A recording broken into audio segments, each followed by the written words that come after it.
안녕하세요, 메슬로입니다. 오늘은 억울한 누명으로 2년간 경력 단절이 되었던 아이슬란드의 에이스, 한때 프리미어리그 정상급 공미로 꼽혔던 길필 시구르드손에 대해 알아보도록 하겠습니다. 그럼 재밌게 봐주세요. 아이슬란드 지역팀에서 성장해 나가던 시구르드손은 잉글랜드에 진출하겠다는 목표 하나로 어린 나이에 여러 클럽들의 입단 테스트를 치렀습니다. 그렇게 레딩 유스팀에 입단할 수 있었고 이후 이곳에서 프로 데뷔까지 성공하게 되는데요. 그리고 훗날 2년을 이어나가게 될 은사, 브랜든 로저스 감독을 만났습니다. 물론 로저스 감독이 성적 부진을 이유로 얼마인가 경질되고 말았지만 그는 시구르드손의 잠재성을 크게 주목하고 있었는데요. 자, 시구르드손은 2부 리그에서 무려 16골 9도움을 기록해 미들라이커의 면모를 보이며 여러 프리미어리그 팀들에게 관심을 받았습니다. 당시 레딩이 재정적인 문제로 어려움을 겪고 있어 2010년 여름 이적 시장에서 팀을 떠나는 것이 유력시되었죠. 그런데 그는 돌연 분데스리가의 호펜하임으로 향했습니다. 당시 호펜하임은 유망주에게 투자하여 키워내는 전략을 펼치고 있었습니다. 호펜하임이 비싼 값을 지불하기도 했고 출전 기회도 어느 정도 보장된다는 점에서 시구르드손이 혹할 수밖에 없었는데요. 그리고 시구르드손의 강력한 킥 한 방과 득점 본능은 분데스리가에서도 제대로 통했습니다. 리그 9골 3도움으로 호펜하임이 잔류에 일조하게 되죠. 하지만 이후 부상 및 자신을 영입한 감독이 경질됨에 따라 출전 기회가 감소했습니다. 이때 그에게 한 팀이 손을 내밀게 되는데 바로 로저스가 이끌고 있는 승격팀 스완지 시티였습니다. 당시 스완지 시티는 스완셀로나라고 불리며 보통의 하위권 팀들이 구사하지 않는 점유 축구를 구사하고 있었습니다. 그러나 당시 조엘런, 레온 브리튼과 함께 기용할 만한 공격적인 미드필더가 마땅치 않았는데요. 따라서 로저스가 겨울 이적 시장을 통해 자신이 잘 알고 있는 시구르드손을 급히 임대로 데려온 것이었습니다. 그리고 시구르드손은 로저스의 전술에 빠르게 녹아들며 곧바로 맹활약하기 시작했습니다. 후반기 7골 3도움을 기록해 구단의 잔류를 이끌게 되죠. 당시 원소속팀인 호펜하임이 완전 매각을 전제로 스완지로 임대를 보낸 것이었기 때문에 스완지로의 이적이 당연할 것으로 예상되었습니다. 그런데 예상치 못하게 다수의 프리미어리그 팀들이 그의 영입에 뛰어들었는데요. 특히 리버풀과 토트넘이 친한 러브콜을 보냈습니다. 당시 은사 로저스가 리버풀로 영전한 상황이라 그를 따라 리버풀로 이적할 것이라는 의견이 지배적이었습니다. 하지만 시구르드손은 2012년 여름 토트넘으로 이적을 선택하게 되죠. 그는 인터뷰를 통해 많은 이들은 내가 로저스를 따라갈 것이라고 생각했겠지만 나는 토트넘을 가기로 마음을 먹은 상태였다. 토트넘을 선택한 이유는 지난 몇 년간 토트넘이 리버풀보다 나았기 때문이다 라고 설명했습니다. 당시 암흑기였던 리버풀의 상황을 감안하면 충분히 이해할 수 있는 선택이었는데요. 그러나 시구르드손은 토트넘에서 적응하지 못했습니다. 우선 전술이 가레스 베일을 중심으로 구성되었고 심지어 직전감인 댐프시도 있었기 때문에 공미 자리에서 뛰기는 쉽지 않았습니다. 이에 주로 교체로 뛰거나 윙어로 기용될 수밖에 없었죠. 하지만 그는 윙어로 뛰기에는 드리블과 스피드가 아쉬웠습니다. 이후 베일이 떠나면서 전술이 새롭게 구성됨에 따라 그에게 기회가 찾아오나 했지만 에릭센이 영입되면서 시구르드손의 입지는 더욱 좁아지고 말았습니다. 결국 2014년 여름 자신의 전성기를 이끌어준 스완지시티로의 복귀를 선택하게 되는데요. 당시 스완지시티는 팀의 주장이던 게리 몽크가 정식 감독으로 부임하여 자신의 입맛에 맞게 팀을 바꿔나가고 있었습니다. 그는 지난 시즌 입지가 좁아져 썬덜랜드로 임대를 떠났던 기성용을 잔류시키고 시구르드손도 재영입해 새로운 중원을 구성하는 데 힘썼는데요.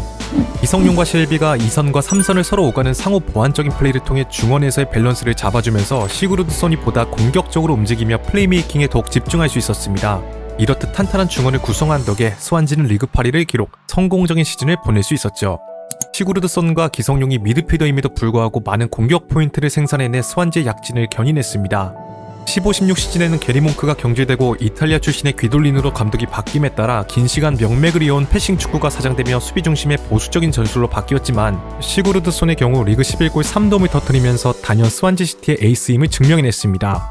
이후 호기롭게 나선 유로 2016 대회에서도 그는 어김없이 실력을 드러내며 아이슬란드의 유로 8강 돌풍의 주역으로 맹활약했는데요.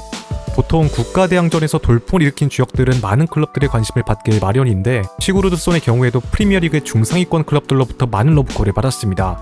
그러나 스완지시티의 반대로 팀에 잔류하게 되었고 그는 팀의 부진 속에서도 꾸준히 공격 포인트를 생산해내며 자신의 진가를 드러냈죠.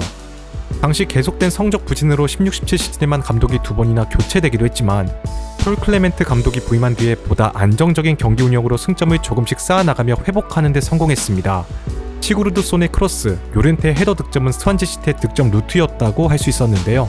결과적으로 시구르드손은 해당 시즌 리그 9골 13도움을 기록했고 스완지시티는 리그 15위로 겨우 잔류하는 데 성공할 수 있었습니다. 그리고 잔류의 1등 공신이었던 시구르드손에게 많은 찬사들이 쏟아졌죠. 외신들은 그를 두고 프리미어리그 상위 5개 팀의 외부에 있는 선수 중 단연 최고라고 평가했습니다. 그러자 에버튼과 레스터시티가 그에게 접근해왔는데요. 결과적으로 2017년 여름 시구르도손은 클럽 레코드 금액으로 에버튼에 합류하는 데 성공했습니다.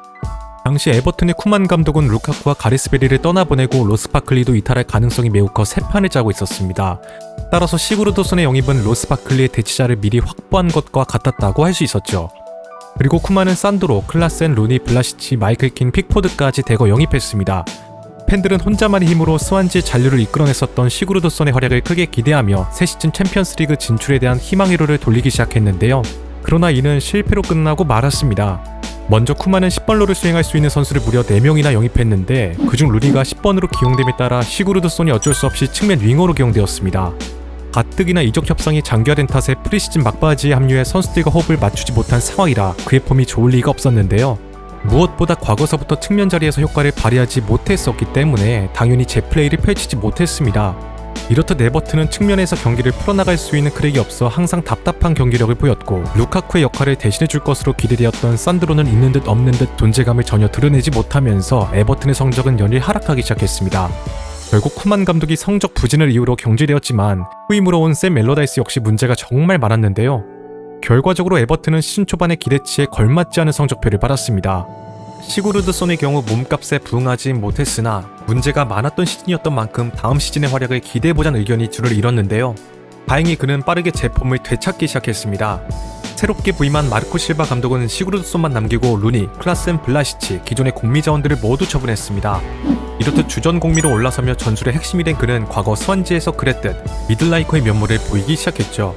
한때 2012년 1월 이후 쿠티뉴와 함께 페널티 박스 외곽에서 득점을 가장 많이 기록한 선수에 등극하기도 하는 등 최전성기에 접어들었음을 보였습니다. 해당 시즌 무려 리그 13골 6도움을 기록해 팀 내 공동 득점 1위, 도움 순위 1위에 등극했는데요.